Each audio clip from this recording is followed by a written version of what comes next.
संतोष भायाचा इतका क्रूर पद्धतीने खून करण्यात आला. त्यामुळे कोणाला सोडू नका. हे प्रतिक्रिया देतेच कस काय?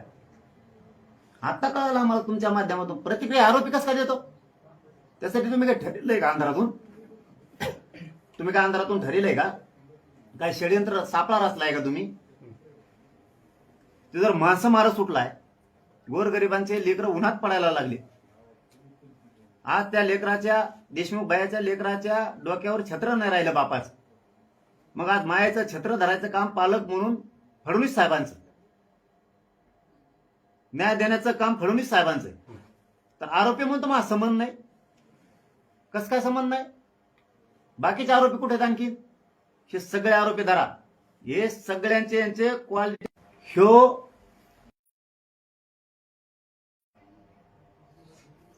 कोणत्या मंत्र्यांशी बोललाय, सरकारशी बोललाय, कोणाशी बोललाय आतापर्यंत?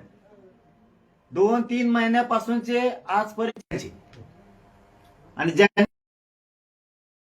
लोक भांडतायत त्या अंजलीताई दमानिया बसल्यात, तिकडे ते धस बसलेत, तिकडे ते क्षीरसागर आहेत, इकडे सोळुंके आहेत. हे सगळे लोक आणि पुरा राज्यातला मराठा समाज, सगळ्या पक्षातला, सगळ्या जाती धर्माचे लोक रस्त्यावरती आहेत. आणि हा जर अशी प्रतिक्रिया देतोय, मग काय तुम्ही आमची दिशाभूल करायची ठरवलंय की काय? आमची दिशाभूल सरकारनं करायची ठरवली. हे बघा मुख्यमंत्री साहेब, यातला एकही माणूस सुटता कामा नाही. सगळे अंडर ट्रायल चालली पाहिजे. मोठमोठाले वकील द्या. एका केसमध्ये संतोष भाईच्या जास्तीत जास्त वकील द्या. उज्ज्वल निकम साहेबांसारखे असे मोठमोठाले वकील उभा करा. जे कुटुंब मागणी करेन ते करा. आमचंही कोणाचं ऐकू नका. जे कुटुंबाला वाटेल ते मोठाले वकील द्या.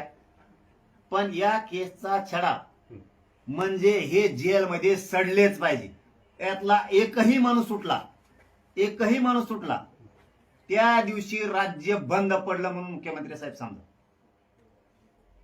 आम्ही कोणालाही सुट्टी देणार नाही. मग न्याय आम्ही करणार. दादा, आरोपी वाल्मिक कराड यांनी असा दावा केलाय की माझ्यावर खोटे गुन्हे दाखल झालेले आहेत. पुन्हा त्याच विषयात यायला लावू नका. सरकारने हे काही गौड बंगाल केलंय का काय? काही म्हणालो पळून लपून लावलं का आतापर्यंत? जे आरोपीची पाठराखण करते, पाठबळ देते, ती मुख्यमंत्र्यांसंग चहा पिते. म्हणजे जनता काय पागल आहे? बाकीचे आरोपी कुठे आहेत? आमचं मुख्यमंत्र्यांकडे एकच मागणं आहे,